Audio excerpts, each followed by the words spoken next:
I just stumbled upon this nifty little series of models called as TiTan, which is to generate consistent, relevant, and concise conversation titles and tags, which addresses the common challenge of organizing unstructured dialogues in chat applications, forums, and content platforms. This is Fahad Mirza, and I welcome you to the channel. Please like the video and subscribe, as that helps a lot.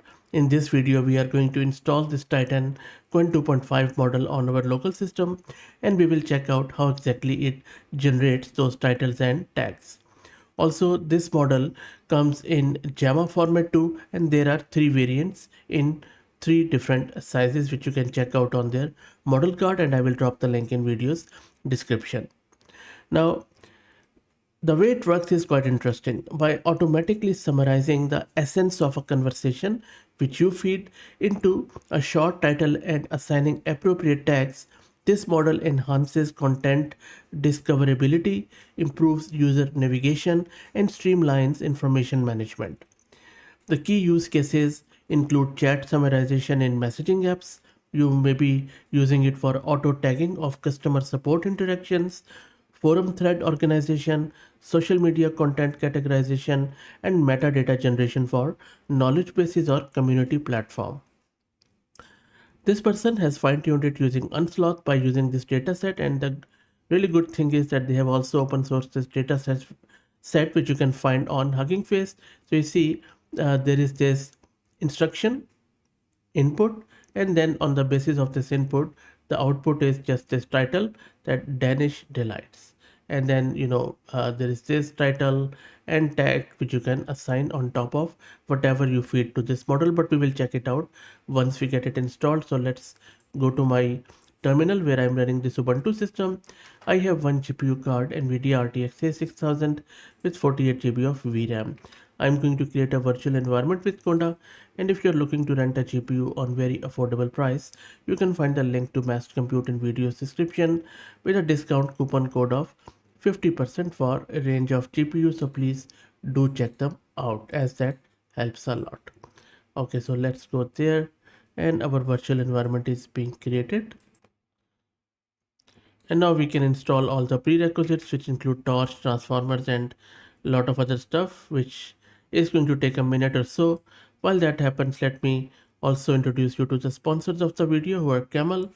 Camel is an open source community focused on building multi-agent infrastructures for finding the scaling laws with applications in data generation, task automation, and world simulation. And now let me launch my Jupyter notebook. Let's download the model from Hugging Face with its tokenizer. And as I said, you can go with JAMA version if you don't like the Qwen 2.5.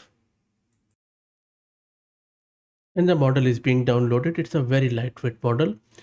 And while it downloads, let's talk a bit more about this model. Now, the thing is that they have fine-tuned this model on top of Qwen 2.5.5 billion using the Unsloth framework with LoRa or low rank adaptation at rank 128, which enables efficient and resource-conscious training. It was trained for 2 epochs on a custom dataset, which I already showed you, and they have formatted that dataset in alpaca style to emphasize instruction following for titling and tagging tasks. The training used a learning rate of around 0.0001 and a batch size of 6 on an NVIDIA RTX 5090.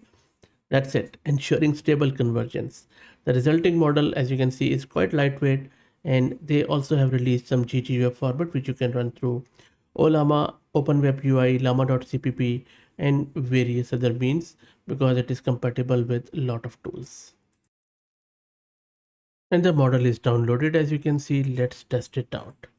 So what I'm going to do here, I'm just going to give it a prompt of a text, and I'm testing that if model can do abstract reasoning, thematic summarization, and tag relevance on the basis of these two lines. So this is primarily a sort of philosophical debate with a sci-fi twist. So let's see if model can do that or not. And I have changed the prompt a bit just to specify the title here. And once I run this, if I go down, there you go. So it has given me the question and answer. Now I'll just go up. You see, I have asked it to give me the title, and it just says that question and answer. Now, this is where it is failing. I will run it again.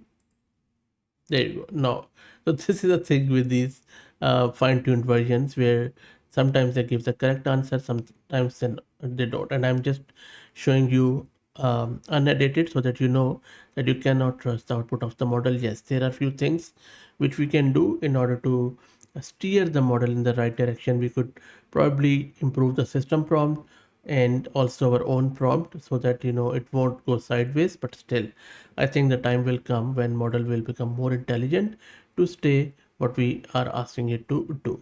Okay, let's try out one more to see what it does. It will be a different conversation. Okay, so in this one again, sorry, let me paste another one. So this is another prompt which is trying to capture some metaphorical and literal tone. And if you look at the conversation, in this we are asking it that a person insists their smartwatch is gaslighting them. It says I have taken 0 steps. But I paced through an entire argument in my head. Their friend replies, mine told me to breathe during a work call. It knew. And then I'm asking it to generate me a title. Now it could go any direction, and this is a test of the model's intelligence. So let's run this. There you go, smart watch gaslighting, pretty good, right? And if I show you the VRAM consumption, it is consuming just over 1.5 gig, which is the same as we have seen with the Qwen 2.5 billion model. Okay, now in the next test, what I'm trying to check out is that we are blending nostalgia, generational perspective, and a touch of absurdity. So, a Gen Z employee tells their manager, I didn't quit my job. I just started treating it like a Sims character. The manager pauses and says, honestly, I have been playing my boss like a video game for 15 years. Let's see what happens here. Employee's perspective. So it's not that original, but again, it could have been better. I mean, given uh, I would say the subtle nuances of this conversation, but I think it is quite literal here instead of being a bit going into the depth. And in one last one, I'm checking it. This conversation between developers. There are 3 developers debating why their production app crashed, and all of them have their own thing that it was a null pointer, it was missing a bit, and all that stuff. Let's see what sort of title it gives it to this. You see, it failed again. I'll run it. There you go. Error handling in production. So there you go. So now you have seen all the good, bad, and ugly of this model. Let me know what do you think. Please like the content and like the video, subscribe to the channel as that helps a lot. Thank you for all the support.